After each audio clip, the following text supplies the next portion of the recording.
Indian kitchens, especially South Indian kitchens, cannot do without this. This morning I received this fresh bouquet of curry leaves from my friend's home garden. Let's see what am I going to do with this today. Keep watching. Namaskaram. I am Sujata, an educator in biology and environmental science, a health and wellness consultant, and your host on Munch and Mull.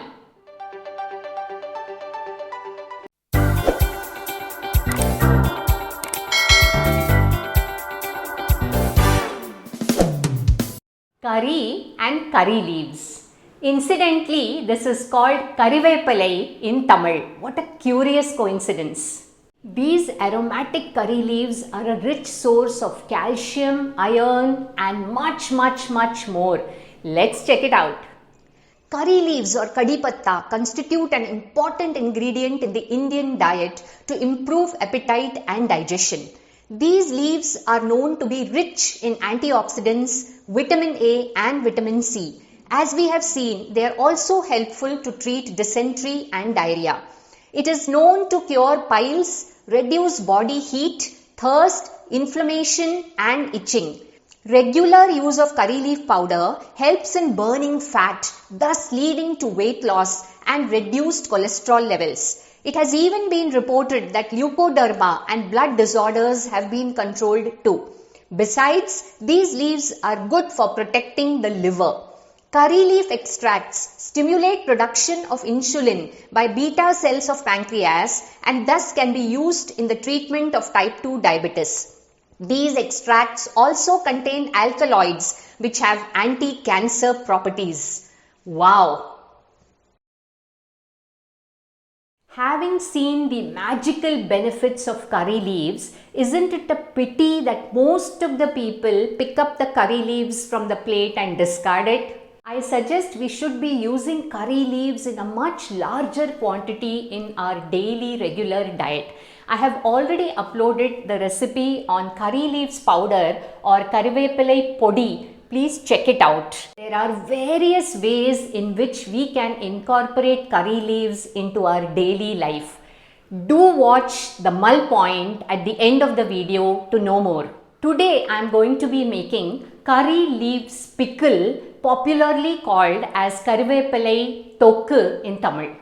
So here are the ingredients to make our karivepalai Thokku. I have taken a bowl full of fresh curry leaves, a lemon-sized ball of tamarind which I have soaked in water for about 1 hour, 5 red chilies, about 3 to 4 tablespoons of raw cane sugar or jaggery powder, a medium-sized piece of ginger, 1 tablespoon of turmeric powder, salt to taste and a pinch of asafoetida or hing.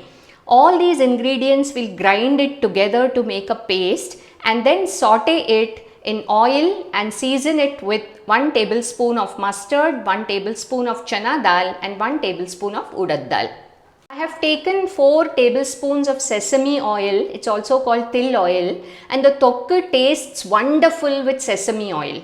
Here let's grind the ingredients together. I am putting in the curry leaves, adding the tamarind, just mix it well so that there are no seeds. The ginger I have chopped it to small pieces so that it's easy to grind. The red chili, jaggery powder, turmeric powder, asafoetida or hing, salt. So now let's grind this. Give it a mix so that it's easy to grind it. Let's add a little bit of water so that grinding becomes more easier. So here it is. It's ground to a nice paste. Let it be a little coarse and take care that you add a very little quantity of water so that the grinding becomes easier. I've taken an iron kadhai to make this thokku. So once the kadhai is hot, I'm pouring the sesame oil.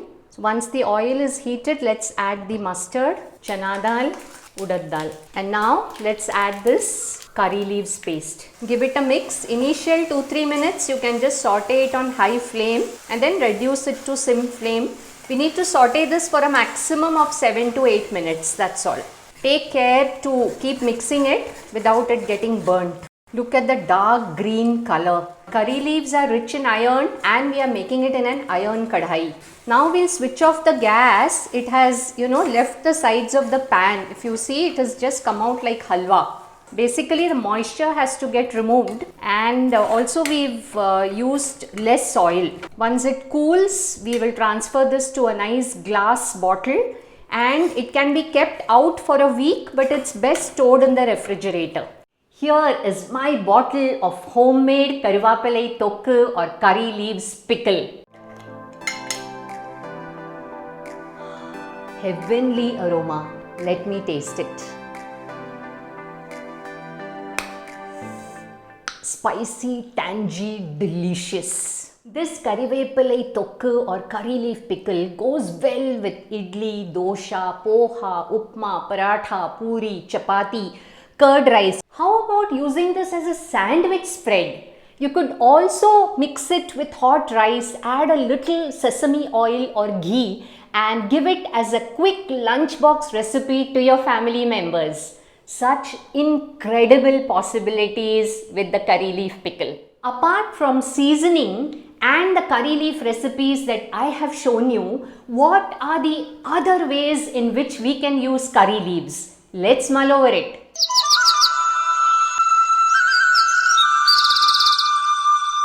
I use a liberal quantity of curry leaves in my daily cooking. I grind curry leaves along with my dosha batter, vada batter, chop it and mix it with my paratha dough. Also use a liberal quantity in my chutneys.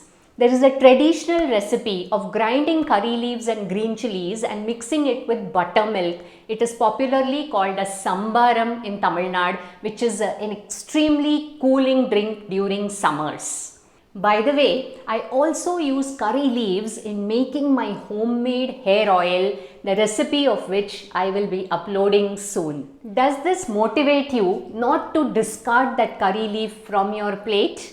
And what are the various other recipes that you can think of which can include a liberal quantity of curry leaves? If you happen to make this pickle, let me know how you liked it in the comment section below. And of course, if you liked it, do share it with your friends and family.